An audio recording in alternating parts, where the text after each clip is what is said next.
Carrie Lam defends her land reclamation proposals, while thousands take to the streets protesting against artificial islands east of Lantau.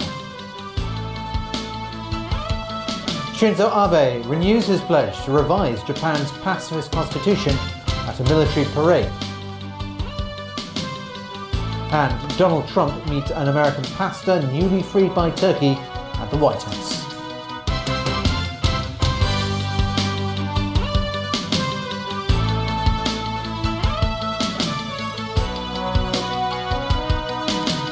Hello, good evening. The Chief Executive has defended her decision to include land reclamation proposals in her latest policy address before the Task Force on Land Supply submits its final report. She said had she not mentioned land and housing supply in her speech, she would have been criticised for being insensitive to people's distress. Caleb Long reports. One step too early. That's how some critics describe the Chief Executive's plans for large-scale land reclamation works east of Lantau Island. The proposal came before the Task Force on Land Supply submits its final report. Speaking to TVB News, Chief Executive Carrie Lam said the proposal is meant to give hope to the society. It will be months before the task force submits its report. Lam said she would have risked being called insensible to people's distress if there had been no mentions of land policies in her policy address. Some critics said the proposed land reclamation project would be too expensive, but the Secretary for Development said Hong Kong needs a sizable source of land supply, and the cost of land reclamation is comparable to that of land resumption. In terms of infrastructure, we still need to put on a layer of infrastructure. And in terms of difficulty, in terms of costs, it's not necessarily easier. And actually, if you have gone through the process of trying to put on sizable infrastructure in built-up areas, the challenges are greater, the costs are likely to be higher. The projects still need to be funded somehow, and Financial Secretary Paul Chan said the government may issue bonds if the project is a good one, with a reasonable rate of return. Chan added this would also give the public an investment instrument with stable returns. Caleb Leung, TVB News. Chief Executive Carrie Lam also said there is no timetable yet for enacting local legislation on Article 23 of the Basic Law. Meanwhile, Lam said groups that promote Hong Kong independence will be dealt with in accordance with how the Security Bureau banned the Hong Kong National Party. When asked about Lau Siu Lai being banned from running in the upcoming LegCo by-election, Lam reiterated those who advocate self-determination should not be allowed to become a lawmaker. Lam said returning officers will look into each individual's past experiences, including speeches made during the aspiring candidate's youth. Well, demonstrators marched to government headquarters this afternoon to protest against the proposed reclamation project east of Lantau. Police put the number of participants at 5,800 at the peak of the march. Haley Joe has that story. It's been 4 days since Chief Executive Carrie Lam delivered her second policy address. There was a protest against the 1,700-hectare reclamation project near Kao Wee Chau and Hei Ling Chau, the city's answer to the city's prolonged housing shortage. Some parts of Hennessy Road were closed to traffic and public transportation was partially suspended. Many protesters said taxpayers' money should be better spent than on building artificial islands. Government spent too much money on this project, but neglecting other social welfares or any public services, and neglecting the grassroots communities. There were speculations the artificial islands would cost around $400 billion to complete. Some protesters claimed the proposed project is not an effective solution to housing shortage. They asked for more immediate relief measures to address the problem. I must say no, because spend lots of money and spend lots of time, 15 years. Now I'm an old man, I'm waiting for a public house. There were also livelihood issues too. I have a coffee shop in Murray Road, and we're going to have an island right very close to the shoreline, which is going to completely block the view with just tower blocks. The marchers also voiced their distrust in the government, especially in its so-called public consultation process. The protesters said the voice of Lantau residents has been ignored and demanding more transparency in policymaking. Haley Zhou, TVB News. Overseas, Japanese Prime Minister Shinzo Abe has renewed his pledge to revise his country's post-war pacifist constitution. This came during a military parade held today at a Japan Self-Defense Forces base north of Tokyo. Abe, who was recently re-elected president of the ruling Liberal Democratic Party, longs to revise Article 9 of the US-drafted constitution. The article, if taken literally, bans Japan's maintenance of armed forces, but it's been interpreted to allow a military for self-defense. Abe wants to add a clause to explicitly permit the existence of Japan's military. His party has continuously expanded the international role of the Japan Self-Defense Forces by loosening interpretations of Article 9. Over 4,000 troops and about 260 military vehicles took part in today's parade. There was also a flypast featuring 40 warplanes of the Japan Air Self-Defense Force. A US pastor has met President Donald Trump in the White House after returning home from 2 years of detention in Turkey. The case had put a strain on relations between the two NATO partners. But now Trump is hoping to turn the page on ties with Turkey. Lord God, I ask that you pour out your Holy Spirit on President Trump, that you give him supernatural wisdom to accomplish all the plans you have for this country and for him. Brunson's release could signal a thaw in relations between the two NATO allies, which worsened in August after a deal to free Brunson fell apart. Trump authorized an increase in duties on aluminium and steel imports from Turkey. Trump thanked his Turkish counterpart at a rally in Kentucky and denied that any secret deal or payoff had been cut to secure Brunson's release. I want to thank President Erdogan, Turkey. He was terrific. They all worked together. Wasn't easy, wasn't easy. That one wasn't easy. And we don't pay ransom. We don't pay ransom.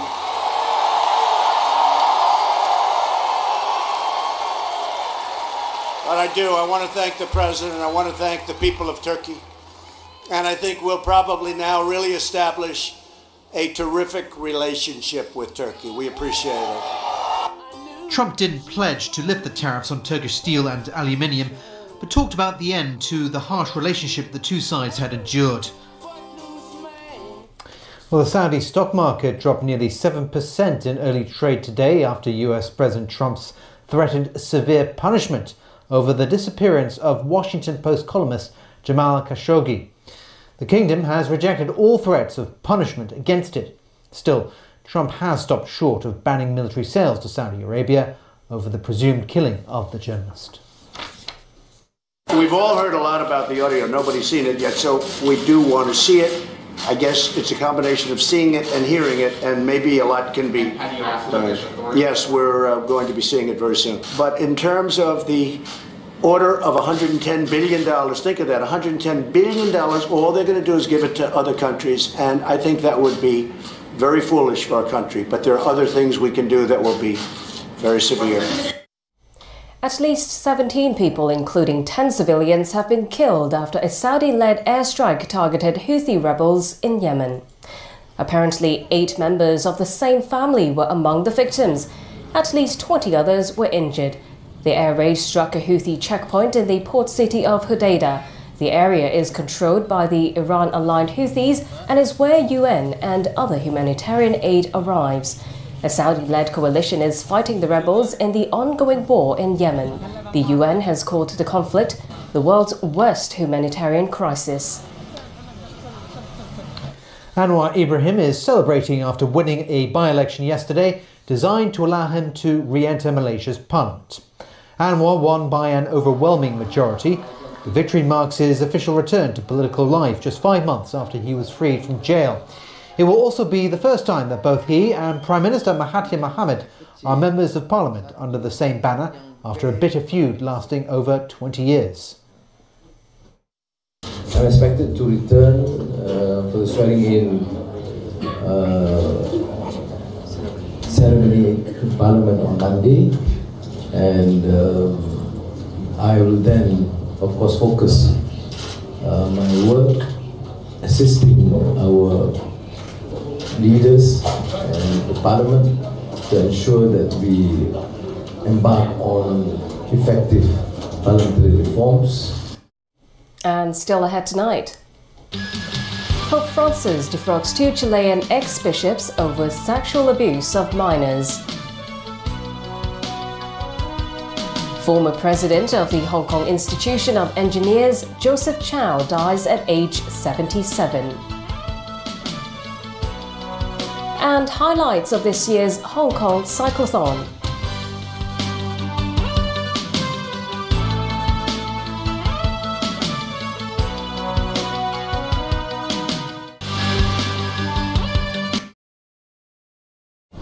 Welcome to our lounge. Enjoy your stay. Thanks very much.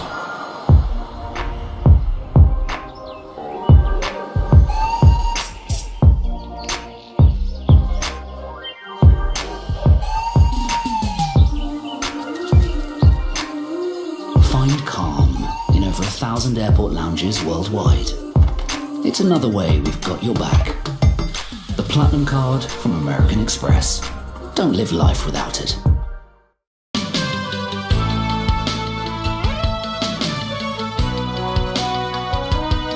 Welcome back to TVB News. Pope Francis has expelled 2 retired Chilean bishops from the priesthood as he tries to tackle the Catholic Church's sexual abuse scandals around the world. The 2 are being defrocked for acts of abuse against minors. Peter Caveas has that story. After an investigation, the Vatican has removed 84-year-old Francisco Jose Cox Juenes and 53-year-old Marco Antonio Ordonez Fernandez from the church. The Pope is dismissed from the clerical state. That means he's defrocked 2 former Chilean bishops, Archbishop Cox and Archbishop Ordonez Fernandez.